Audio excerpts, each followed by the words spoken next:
All right, here we are. It's ethics. Today we're looking at Immanuel Kant's Groundwork for the Metaphysics of Morals.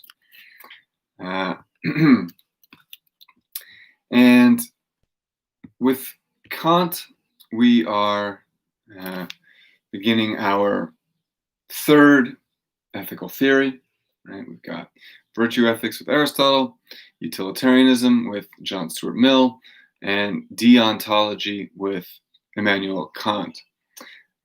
So I want to start by giving a little overview of Kant's philosophy, Kant's metaphysics, because it's useful to have the broad outlines of Kant's metaphysics in order to understand his ethics.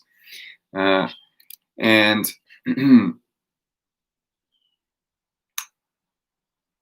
so let's get into that. So I'll do a brief overview of Kant's metaphysics, then we'll do a kind of schematic and general discussion of Kantian ethics themselves, and then we're going to go through the text in more detail. So Immanuel Kant is one of the most important, perhaps the most important, I would argue, the most important philosopher of the 18th century, of the Enlightenment, and one of the major thinkers of German idealism. So Kant, take me back a second. Kant's dates are 1724 to 1804. So he lived through his whole life in the 18th century, and the majority of his writings were in the second half of the 18th century. Now, Kant is a German thinker, really a sort of Prussian thinker. Lived in Königsberg, which is in modern-day Germany, but was part of Prussian Empire when Kant was born. And so let me say, well, no, let's stick to the plan. We'll jump into Kant's metaphysics. So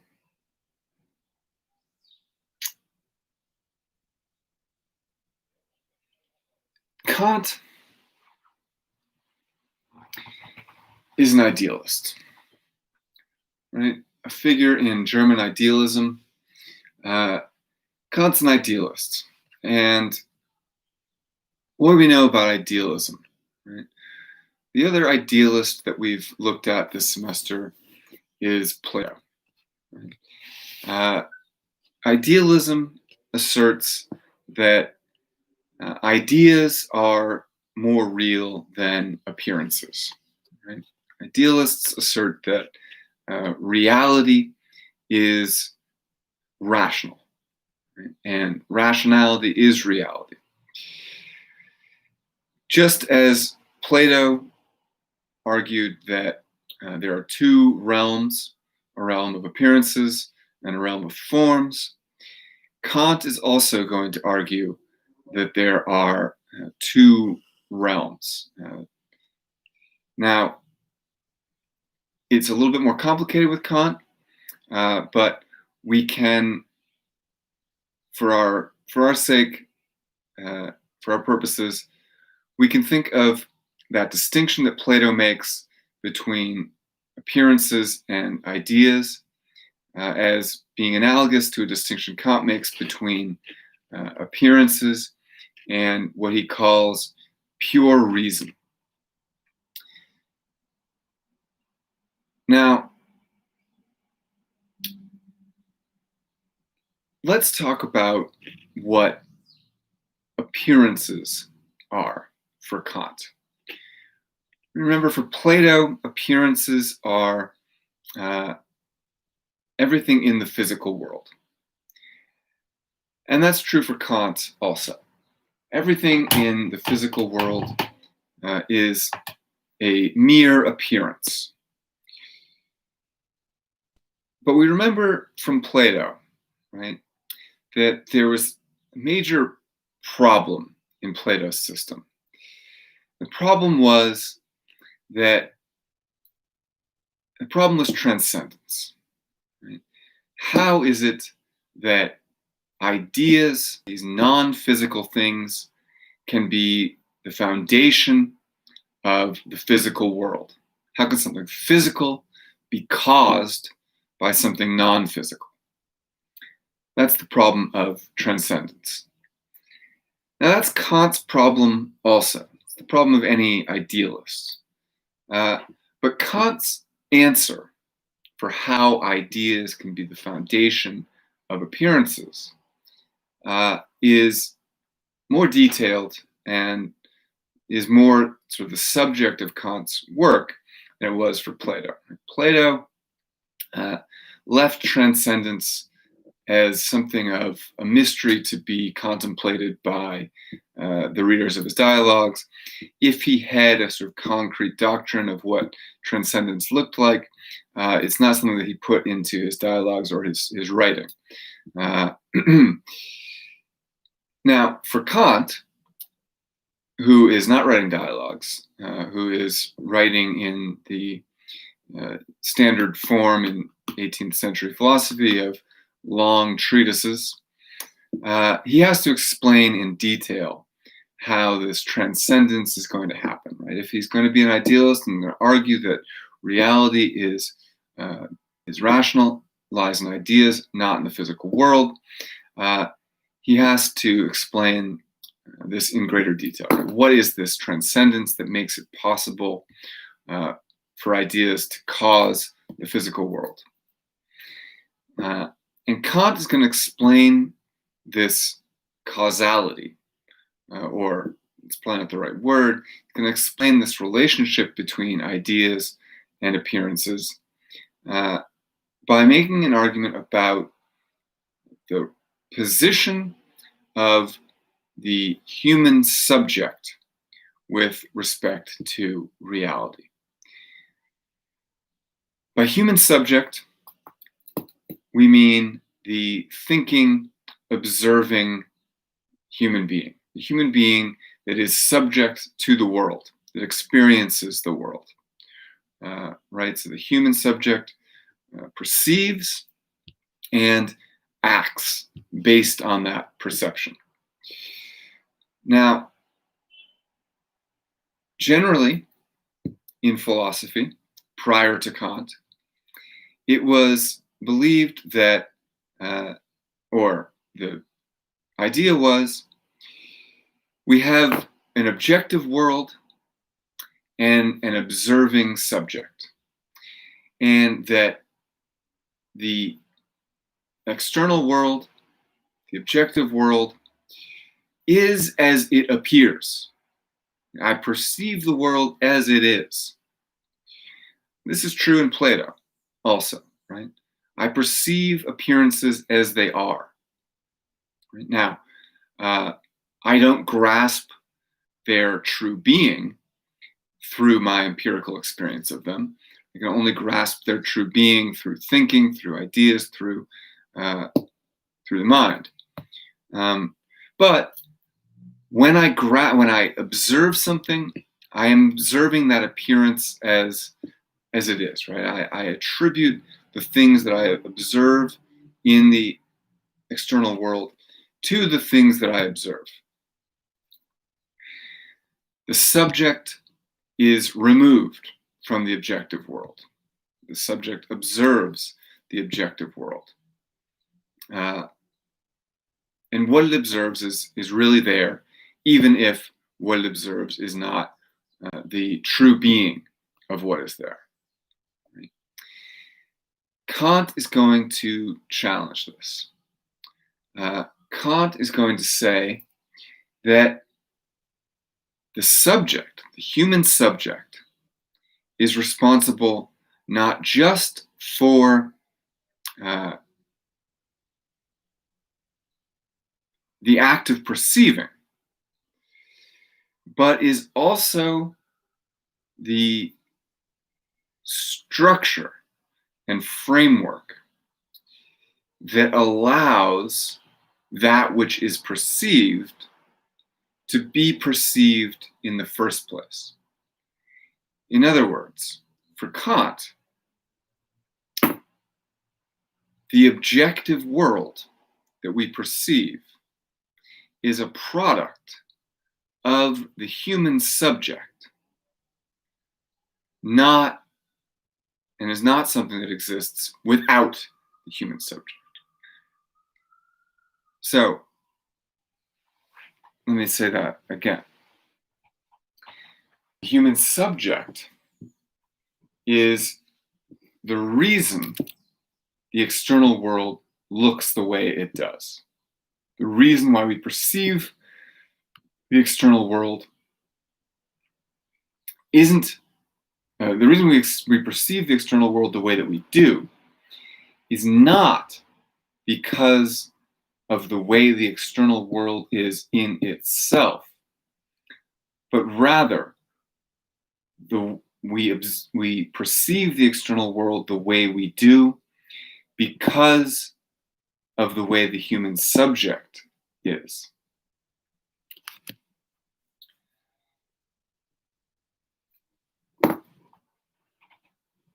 So Kant is an idealist, but he's also a subjectivist, meaning that he believes that truth and experience, well, let's say experience and objectivity are ultimately subjective. Objectivity is subjective. How does that work? Subjectivism is not relativism. Say that Kant is a subjectivist does not mean that Kant thinks, for example, all values are equal. Does not mean that all truths are equal, right? That your concept of true is just as good as my concept of true. It doesn't mean something like cultural relativity, right? That the way that I perceive the world is a product of my upbringing, my culture, etc. Relativism is the idea that there are no inherent values. There's no such thing as good in itself or bad in itself. There's not even such thing as true in itself. Rather, good and bad and true are assigned by an individual and a culture. They are relative to that individual and culture.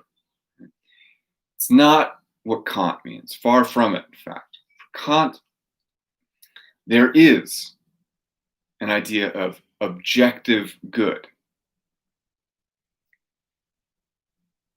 Subjectivism, in distinction from relativism, means that truth, experience, reality are conditioned by the subject.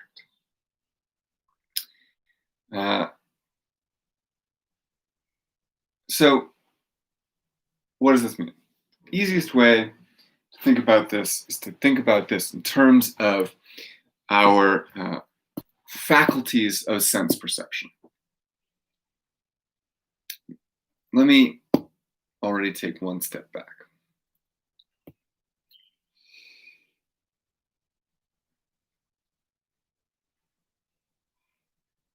For Kant, this idea that we perceive the world in the way we do, not because of the way that the world is, but because of the way that we are, implies that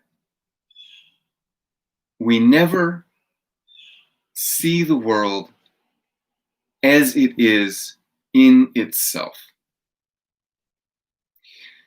When I said that things are a little bit more complicated for Kant than for Plato, this is what I meant. For Kant, there is the realm of pure reason, or there is pure reason, which exists independently of the realm of appearances, the realm of the physical world. But there's also a third realm, which is the realm of noumena, what Kant calls noumena.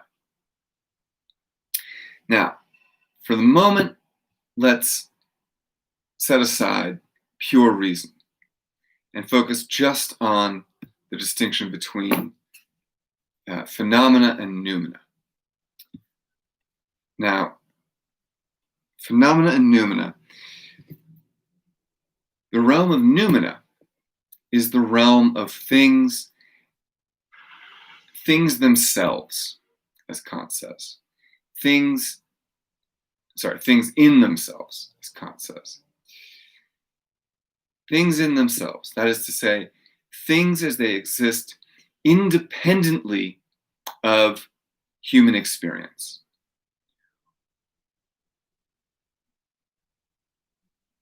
The realm of appearances is the realm of things as they exist to humans, within human experience.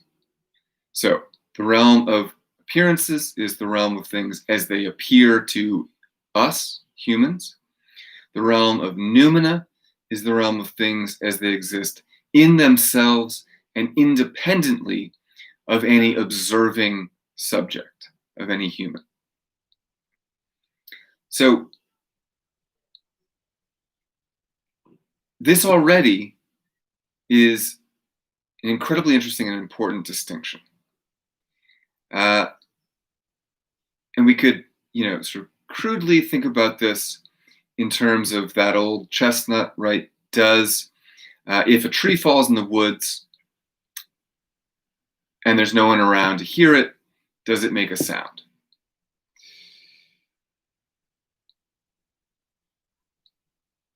What is the tree like? What is the tree? What does the tree do in the absence of any human to observe it? So let's just follow this through and then we'll come back to the metaphysics. But if we were to analyze that question from a Kantian perspective, we may say something like this.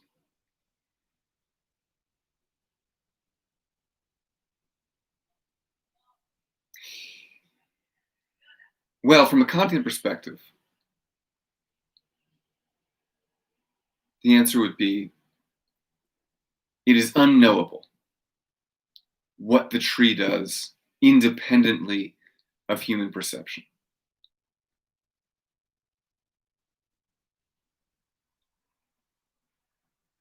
Sorry, I thought it was going to be a bigger build-up.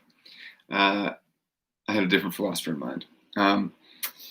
So this distinction between appearances and noumena indicates that we cannot know what things are like in themselves. We can only know them as they appear to us. And there's reason to doubt that the way things appear to us is how they actually are.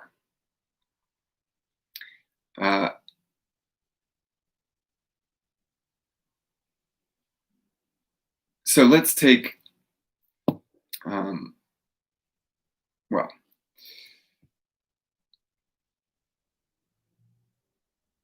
how is this possible, right?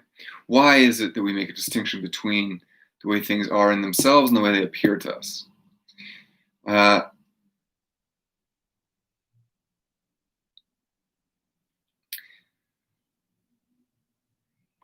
I'm contemplating going on a very long tangent about causality and causation, and I'm not going to do that. So let's return to Kant's basic idea, right? Uh,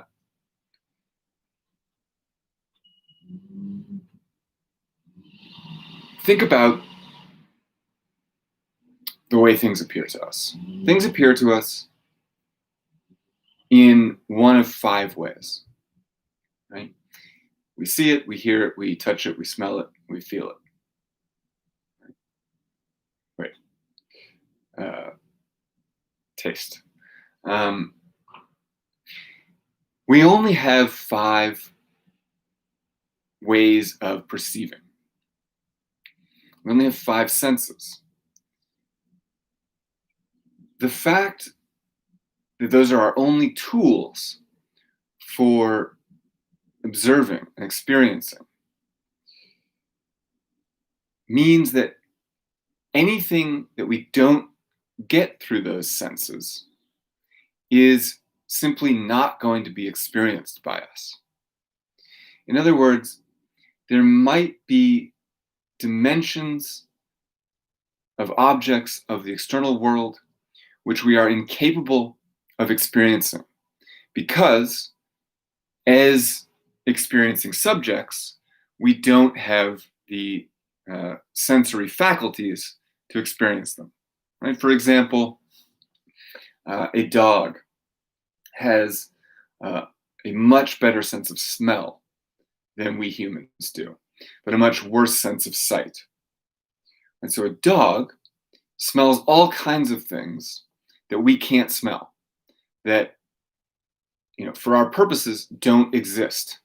We can't smell them, they don't exist. But for the dog, the world is full of these smells that humans are not picking up on. And conversely, right, the human eye sees all kinds of colors that the dog does not see. It sees definition in detail that dogs can't see. So for the dog, the world appears fundamentally different than it does for the human. Which of those is the real world? And which of those is the true world? Is either one of those the world in itself? Or are both of those worlds appearances of the world, aspects of the world that don't actually give us the world as it exists independently of any experiencing thing? Another useful example is the fly.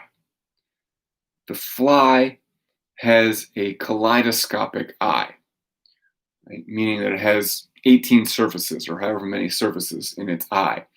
It sees 18 versions of everything that it experiences. Right? It sees the world the way you see the world when you're looking through a kaleidoscope. So, again, right, which one of those is correct? Does the fly see the world as it really is? Or does the human? We perceive 3 dimensions, but we know now there are many more dimensions, which we can't perceive. So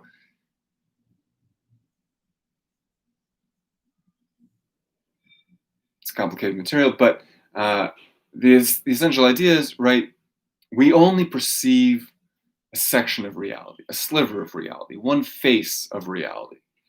What we don't perceive is reality itself. We are cut off from things in themselves. We're only given that which we're able to perceive.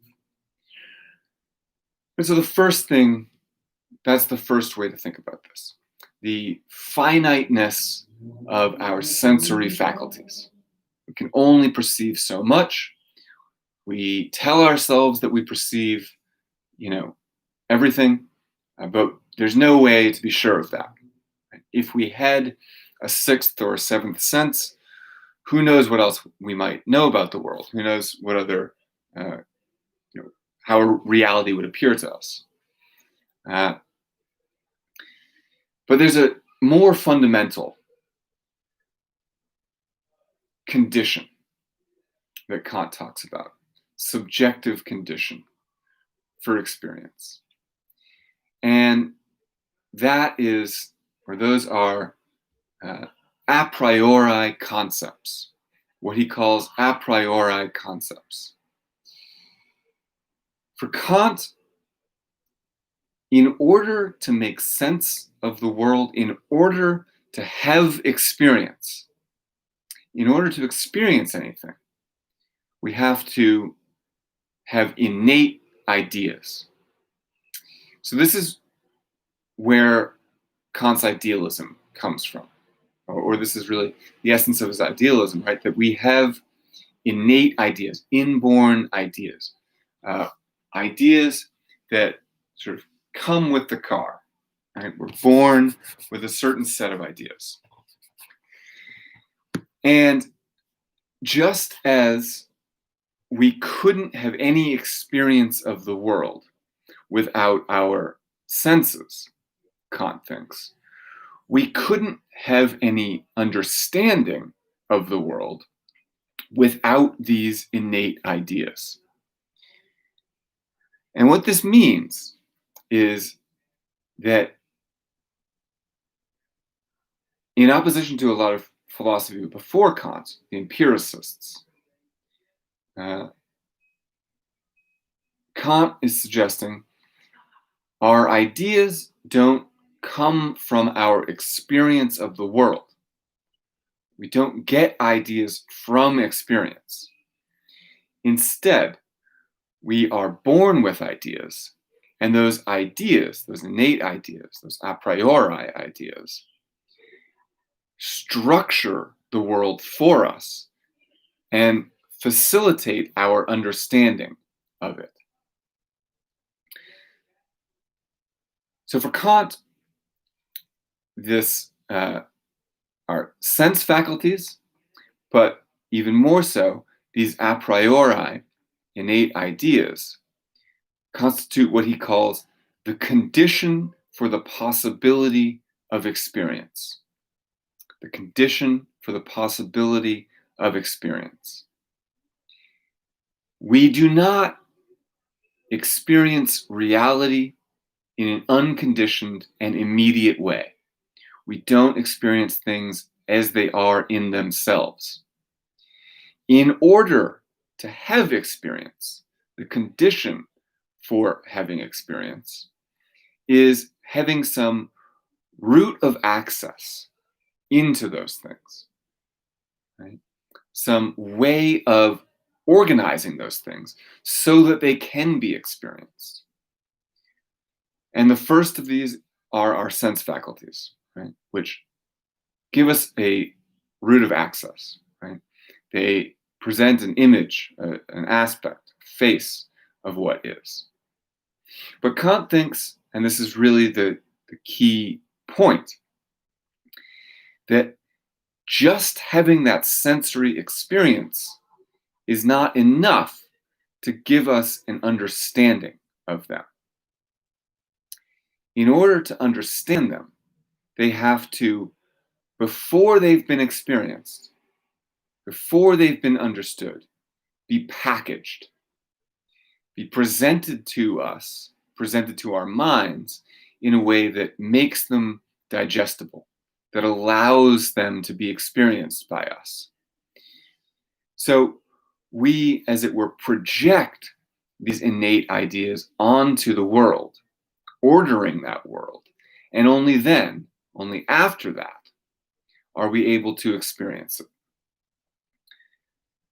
So there are a number of innate ideas that Kant thinks we have to have prior to experience, which order experience for us. Take, for example, the idea of unity, right? In our empirical experience, in our sensory experience, we never have a sensation of unity, of oneness.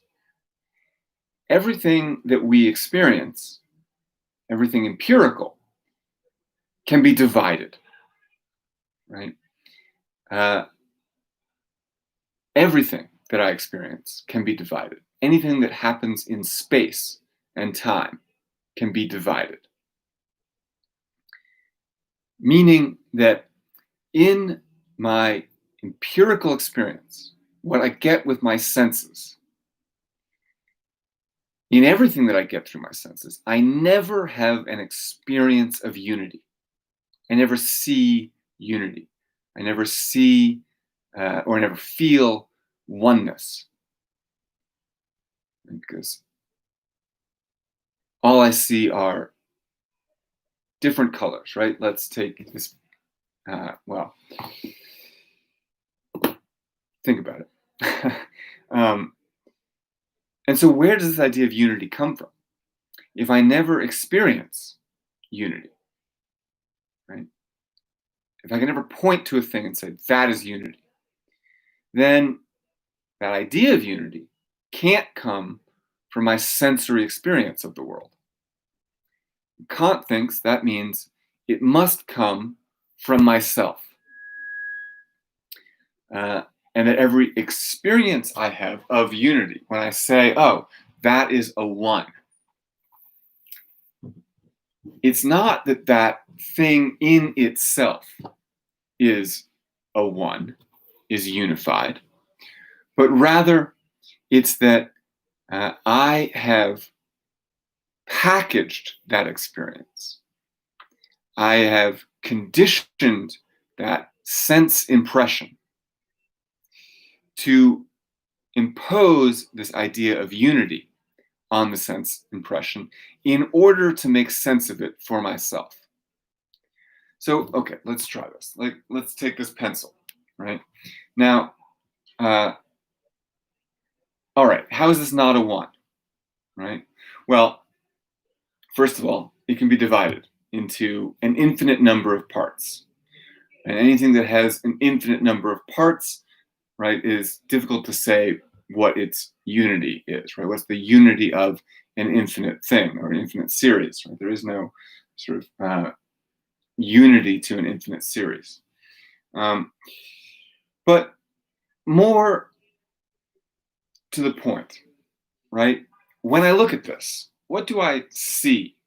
I have a sensation on my fingers that are touching, but that doesn't give me unity, right? That gives me one part of it. When I run my fingers down it, I get an end, I get one side. But in all of these, I get one side, a second side, a third side, a fourth side.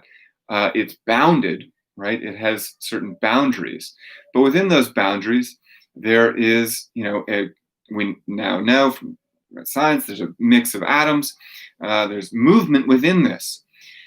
So that the spatial dimensions of it, what makes it a spatial unity, is sort of questionable. I don't get it from sensation itself. But then also, right, in terms of the unity of time, right? So now the pencil is here, but now the pencil is there. How do I know that the pencil here is the same pencil as the pencil there? I have to have some concept of a unified thing as it moves through space and time from here to there. What is it that prevents me from thinking that this pencil and this pencil are not two different pencils, right? They exist in different moments and different places. So what's the same, right? What is this unity? I have to impose this idea of unity on the pencil prior to experiencing it in order to understand that it's the same, or in order to think that it's the same in both positions. Right? So unity doesn't come for Kant from my experience of the thing. Unity is imposed prior to experience in order for experience to be possible. All right, so look, this is not the most important part of the Kant ethics lesson, but it's important, and it's important for the following reason. First, for Kant, there is a form of reason that exists completely independently of the realm of appearances. My reason, my pure reason, which furnishes those a priori concepts, is not a part of and doesn't derive from, and isn't caused by anything in the external world. Okay, so reason exists independently of the realm of appearances, of the physical world. Secondly, the world is ordered according to subjective ideas. The world is not objective. And so let's think about this a little bit more, right? What this subjectivism means. Kant is not a relativist, he's a subjectivist. And that means that although I can't have knowledge of the world as it exists in itself, I can have knowledge of things as they exist universally for human beings. That the only meaning of objectivity is objective with respect to human experience. And the reason why this is so important for Kant is that all humans, by virtue of being the same species, by virtue of being rational, by being what Kant calls rational agents, all humans have the same structure of subjectivity, which is to say, we all have the same sensory faculties, and we all have the same a priori ideas, meaning that reality appears the same way, more or less, to every human being. And so, while we can't talk about things in themselves, we can talk about objective reality for human beings. But then we have to acknowledge that we're only talking about reality for humans. So this is important primarily because for Kant, all humans have the same structure of subjectivity, the same rationality, the same sensory faculties. So those are the two most important parts of Kant's metaphysics to understand when going into his ethics, right? Pure reason is entirely independent of the physical world, and all human beings have the same subjective structure, and that subjective structure is what makes the objective world objective. But there's a third important thing to understand, and this is going to bring us into the metaphysics of morals, which is what we're reading for this class. And that is, I just lost it.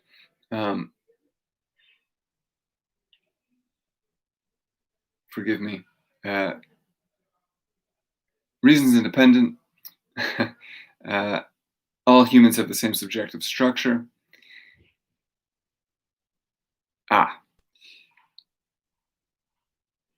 Because the physical world is shaped according to human subjectivity, the external world, the realm of appearances, nature, is governed by absolute and unchangeable laws. Those laws are not part of nature itself. Those laws are part of the human understanding of nature. Those laws refer to the realm of appearances, not the realm of noumena, or things in themselves. So, although we don't have access to things in themselves, we only have access to the realm of appearances. But that realm of appearances is ordered according to these pure a priori ideas, And what that means is that nature is determined. I think we've mentioned determinism before, right? The idea that everything that happens in nature happens because of cause and effect. Now, causation for Kant is an a priori idea. We don't know if causation is a valid explanation for reality as things are in themselves. In the realm of appearances, however,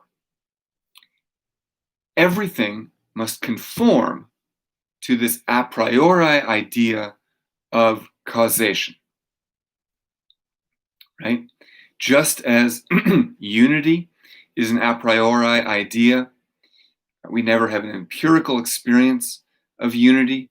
Rather, we organize our empirical experiences with the a priori idea of unity. The same is true of causation. Kant, going off of an observation from another philosopher named David Hume, notes that we never have an empirical experience of causation. I never see causation, right? When I drop this pencil, right, I say, I understand what happened. You released the pencil, and that caused it to fall. That's my understanding of that. But if you pay close attention to what you actually experience, to what you really observe, what your senses give you, right, you will see several actions, several moments, right? There's the moment where I'm holding the pencil, there's the moment where I move my fingers, and there's the moment where the pencil falls. That philosopher that I just mentioned, David Hume, who first observes that you don't ever observe causation, says, what I observe is conjunction. I know that when I release the pencil, there is always another action that follows or attends to that releasing of the pencil. I know that releasing the pencil and the pencil falling go together. I don't know how. I don't see the relation between releasing the pencil and the pencil falling. In fact, Hume says, I never see any relation at all.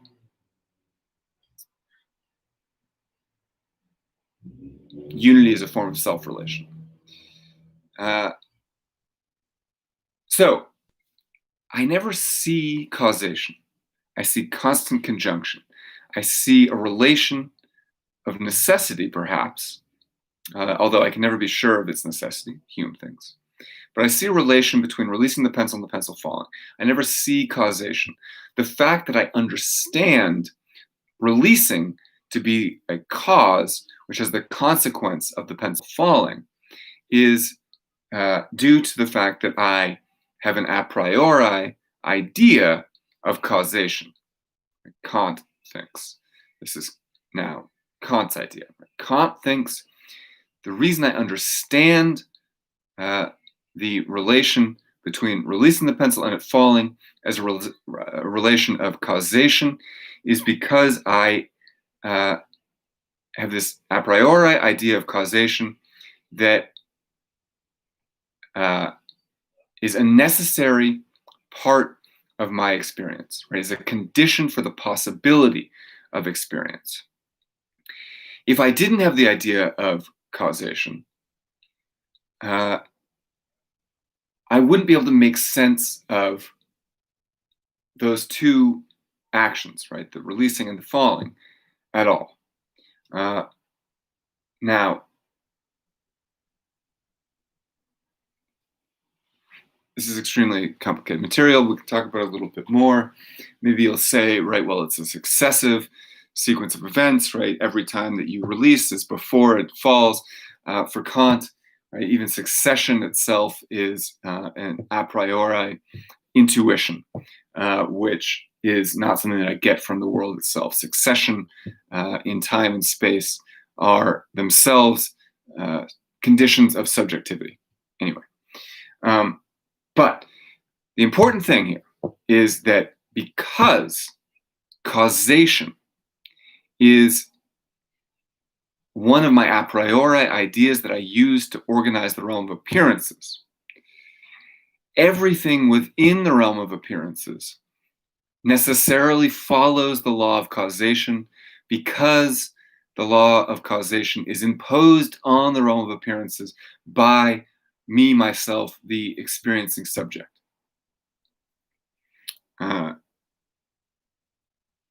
And therefore, and this is what's really relevant to metaphysics of morals, groundwork for the metaphysics of morals,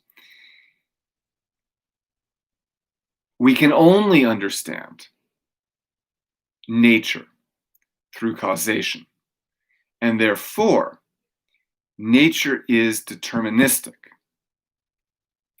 Everything that happens in nature has to have a cause, and every cause has to have an effect.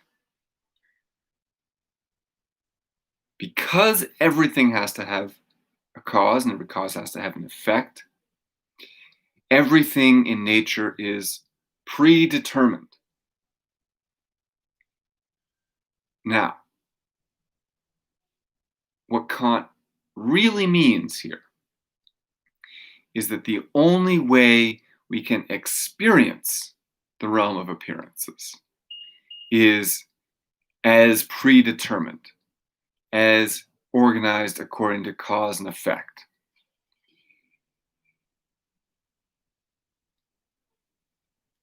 This leaves open the possibility that we might be able to interrupt this chain of cause and effect. That is to say, to introduce a new cause, to interrupt this necessary chain of cause and effect that begins from the Big Bang, the first cause, and then everything as a consequence from this chain of cause and effect that begins from the first cause. We might be able to interrupt that, right? To interrupt that chain that begins from the very first cause with our free will.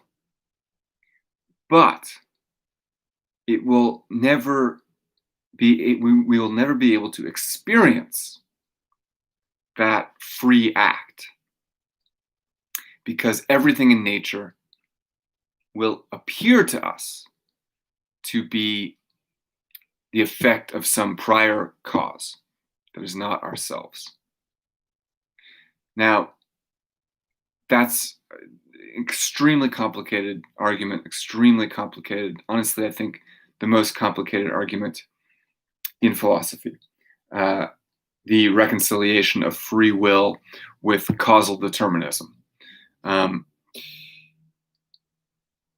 now, what's important is that for Kant, nature, the realm of appearances, is deterministic because it is organized by our subjectivity, which has this a priori idea of causation. All right. Now, let's move on. So everything that I've been just sort of explaining in really rough terms comes from Kant's most important work, which is the Critique of Pure Reason, first published in 1781, and then revised again in 87. We are looking at another text, The Groundwork for the Metaphysics of Morals, from 1785, right? So a few years after Kant writes this critique of pure reason. And so all of those ideas are very much in play, and Kant is thinking about an ethics that fits with this metaphysics. So I'm gonna stop here just to give us a little break, and we'll pick up the ethics stuff in a minute.